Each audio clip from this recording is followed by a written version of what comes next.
Pagi hari ini ada satu tema. Jessica tolong, udah siap ya? Ya, baca sama-sama tema ini. 1, 2, 3. Kita sedang melangkah di jalan yang menuju kemana? Maksudnya begini, sama dengan pertanyaan Tuhan ke Adam. Di manakah engkau? Engkau punya perjalanan hidup, engkau punya hati, ada di mana? Itu salah satu pengertian dari tema ini. Kita sedang melangkah di jalan yang menuju kemana? Jika mati, mau kemana? Surga atau neraka? Karena tiap hari loh, kita berhadapan dengan pilihan. Melangkah di jalan yang di luar kehendak Tuhan, atau melangkah di dalam jalan kehendak Tuhan. Di jalan lebar atau di jalan sempit. Di dalam dunia mana ada dua jalan, lebar dan sempit.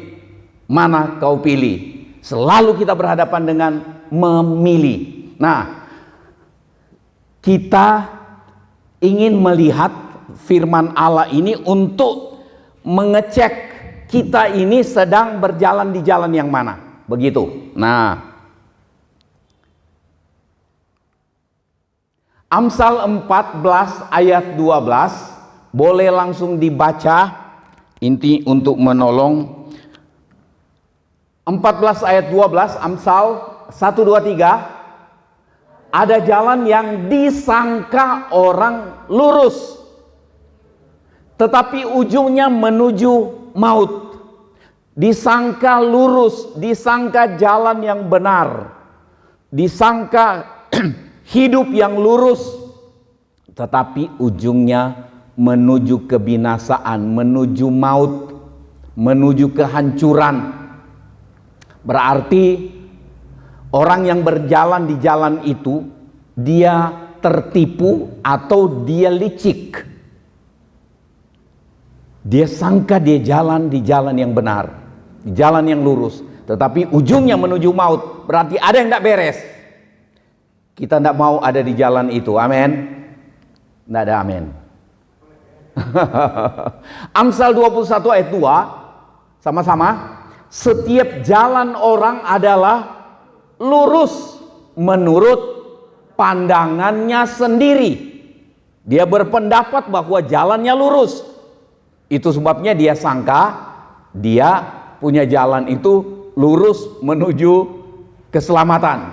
Tetapi ada jalan, setiap jalan orang, keputusan orang untuk melangkah, dia selalu bilang itu lurus, lurus menurut pemandangannya sendiri. Tetapi apa? Yang menguji hati itulah Tuhan.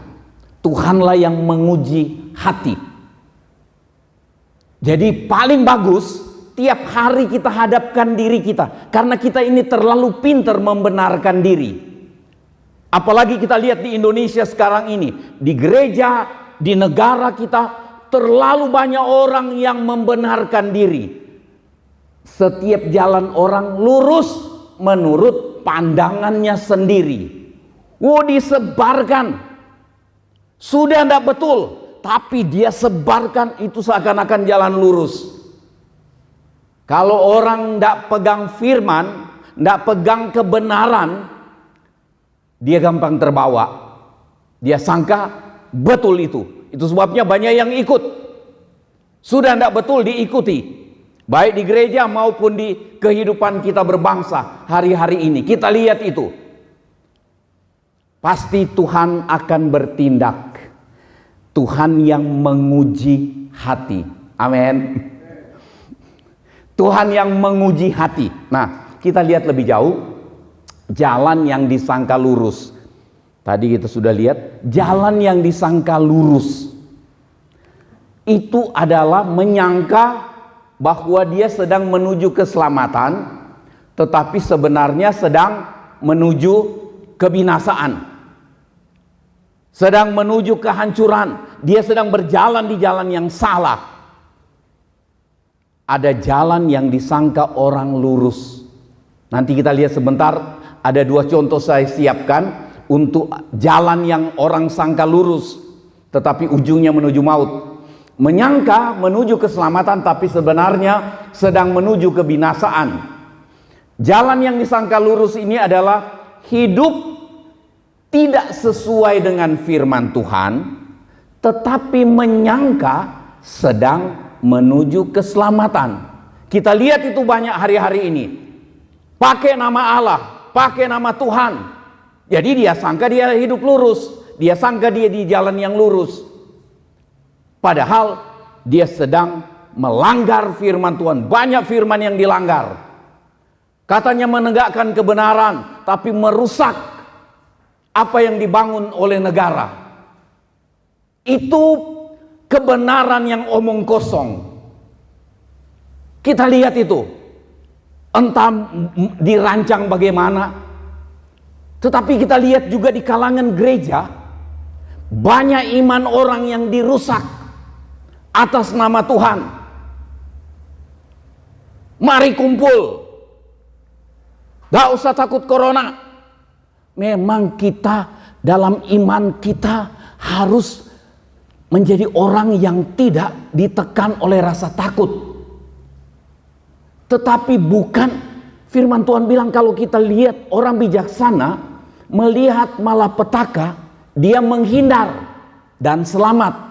Tetapi orang bodoh berjalan terus dan kena celaka.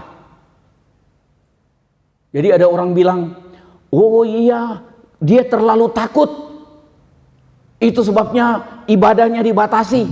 Mari kumpul, begitu kumpul kena semua, banyak yang mati. Berkali-kali saya katakan, iman tetap kita jalankan, tetapi bukan untuk dipamerkan. Amin. Kalau kita memamerkan iman, lihat kami tidak takut karena kami punya Tuhan yang besar. Betul. Tetapi kalau hatinya dia ngomong begitu, dia bersikap begitu karena membanggakan iman, memamerkan iman, ini tidak beres. Akhirnya kita lihat banyak korban.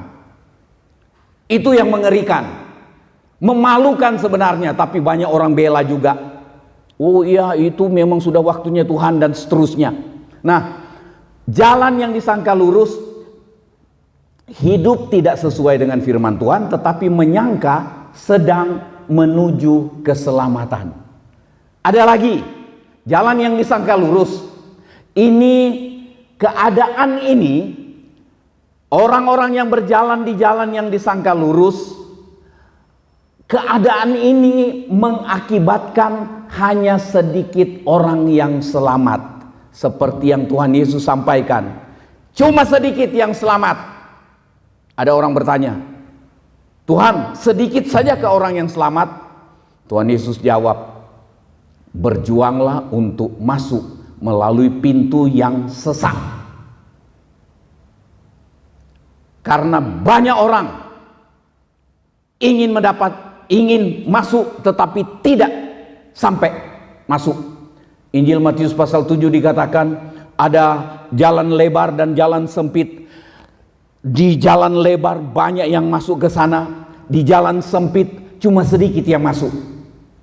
Cuma sedikit yang rela masuk. Karena kebanyakan manusia dia suka berjalan yang dia sangka lurus itu. Nah, kita mau lihat pagi ini. Yang pertama, contoh jalan yang disangka lurus tetapi ujungnya menuju maut. Contoh yang pertama, baca sama-sama. 1, 2, 3. Hati yang menjauh dari Tuhan, tidak ada yang lihat. Kalau orang yang menjauh atau tidak lagi datang beribadah, kelihatan. Tapi kalau hati yang menjauh dari Tuhan, itu tidak kelihatan. Kita lihat ayatnya, Matius 15 ayat 8 dan ayat 9 kayaknya. Ayat 8, baca sama-sama, 1, 2, 3. Bangsa ini atau umat ini memuliakan aku dengan bibirnya, padahal hatinya jauh daripadaku. Jauh daripadaku. hati jauh dari Tuhan, tetapi dia beribadah. Dia beribadah dengan bibirnya, memuliakan Tuhan dengan bibirnya, menyatakan adalah Allah Maha Besar, Allah Maha Kuasa. Seakan-akan dia sangat berrohani. Sedikit-sedikit ngomongnya Tuhan, memuliakan Tuhan dengan bibir, tetapi hati jauh dari Tuhan. Kita lihat itu hari-hari ini banyak. Dan kita lihat hari-hari ini terjadi di bangsa kita. Orang pakai nama Tuhan, sedikit-sedikit sebut nama Tuhan. Mau pemilihan kepala daerah lah, mau pemilihan apalah, pemilihan anggota DPR ke, pemilihan anggota, pemilihan pimpinan gereja pun pakai nama Tuhan semua. Tapi kelakuannya main yang tidak kelihatan orang, mengerikan yang dilakukan. Itu contoh orang yang hatinya menjauh dari Tuhan, tapi bibirnya memuliakan Tuhan. Dan ini Tuhan anggap sebagai satu kejahatan, penipuan. Amin. Banyak orang menipu banyak orang hari-hari ini karena pakai nama Tuhan, atas nama Tuhan. Mengerikan, ingin kejar, ingin menduduki satu jabatan pakai atas nama Tuhan, walaupun cuma di mulut. Hati jauh karena ada kelicikan di hati. Itu yang bukti bahwa orang hatinya jauh daripada Tuhan. Ayatnya yang ke-9, percuma mereka beribadah kepadaku. Waduh, rupanya yang memuliakan Tuhan dengan bibirnya itu masih beribadah. Ngeri kan? Beribadah. Tiap hari ibadah dia ada. Dia sebut dengan bibirnya nama Tuhan. Tapi liciknya jalan terus. Dustanya jalan terus. Bohongnya jalan terus. Ini kemunafikan sudah merajalela dan menggunung, menimpa dunia, menimpa manusia. Dan kita lihat itu juga terjadi di Indonesia. Percuma mereka beribadah kepadaku. Ini yang ngomong Tuhan, yang menilai Tuhan. Percuma mereka beribadah kepadaku, sedangkan ajaran yang mereka ajarkan ialah perintah manusia. Ayat 9 ini saya ada kutip bahasa Indonesia sehari-hari. Percuma mereka menyembah aku, sebab peraturan manusia mereka ajarkan seolah-olah itu peraturanku. Tuhan bilang, jadi aturan manusia itu mereka bilang ini aturan Tuhan. Ngeri, ngeri. Dan kita lihat itu terjadi di bangsa kita. Aturan manusia mereka bilang ini aturan Tuhan, ikuti, harus ikuti.